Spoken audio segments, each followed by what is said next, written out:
Hey, how's it going? This is a quick video I decided to make. Basically, I've got these Boss cables that I've been sent to try out, and they are pretty damn good, I have to say. I've been messing around with them for a few minutes already, and I was expecting there to be quite a significant learning curve to them, but to be honest, they're pretty straightforward, and even an idiot like me can make them, it turns out. So here's one I made earlier in true Blue Peter style, and look how neat these things are. They've got a little slot in them, if you can see there, so you can there you go, try and focus.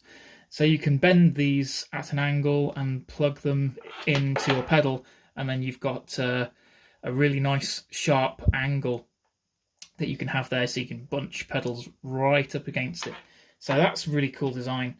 And the fact that you can make them yourself means you can make them any length you want. So I've obviously gone for quite a longer cable here than standard. I've made some even longer ones already. But I've also made this little diddy one, this little tiny short cable as well, because you never know when you might need just a small, just need to cover a small distance with as little impact into the surrounding area as possible. So I made that cable, and now I've made this one. I've already cut it to length using this little useful cable cutter thing.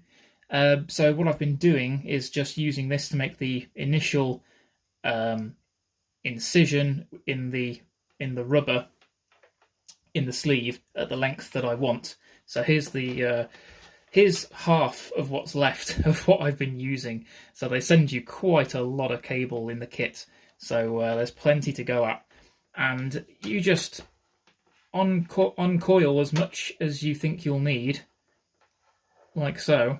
If I might do this now actually, rather than showing you on this length that I've already done. So if I uncurl this, so we've got a nice long length of cable here. I'm not going to measure it out too exact, but if I just quickly cut this to length, I can show you how easy it is to make one of these yourself. So again, I've only just made an incision around the rubber there to make it a little bit neater to cut, and then I've just got some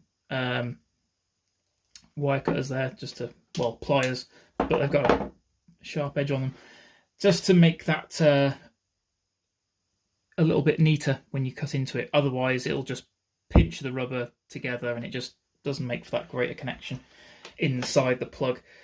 So the plugs they send you are these, and yeah, there's not a lot to be said about them. They're just really well, they seem to be really well made and solid lumps of metal. So that's reassuring. There's no moving parts or anything to worry about.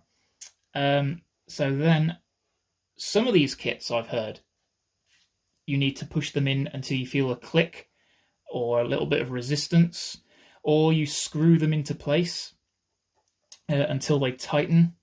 But with these, you just literally just push it in until it stops. What I've been doing is, because I can't quite feel if it's bunching up inside and causing any problems, what I've been doing is I've been rotating it slowly and just pushing it gently down the cable until it stops going. And the more you kind of rotate it around the cable, you can feel if it needs to go further down or not. So that feels pretty much on there. There's a little pack of screws that they also send you that it's very easy to lose them, so try and if you have these, try and make sure that you take extra care not to lose these things, because quite a few times already I've had to make a mad dash to stop them from falling across the flying across the table and landing on the carpet. And if these babies fall on the carpet, there's absolutely no chance of finding them again.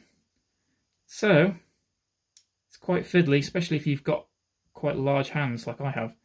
And then once it's in a little bit, you can take the little cute Boss screwdriver, look at that, and then you can just tighten it up.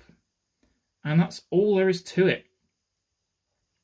There is really not a lot else that you need to do. What I've been doing is I've not been tightening it too much, but basically just until you feel resistance, basically. So it's tight on there now. That's not coming off. And then yeah, repeat the process on the other side.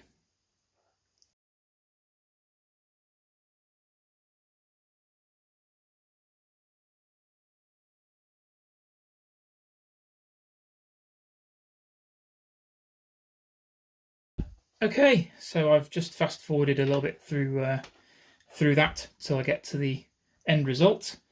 So here we are. I've got this long cable now that I've made, and that didn't take too long at all. So I'm just going to quickly plug this in and check that it's working. You should be able to hear a buzz from the amp if it's working correctly.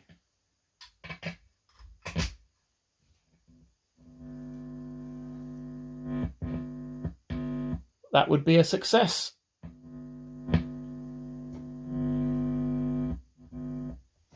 Okay. So now I know that is carrying signal. I don't have a cable tester or anything that could make it a lot easier to do this. But yeah, just plugging it into my amp and tapping the end is a decent enough test for me. That works fine. I'm happy with that. So there's another cable done, and I can put this with the rest.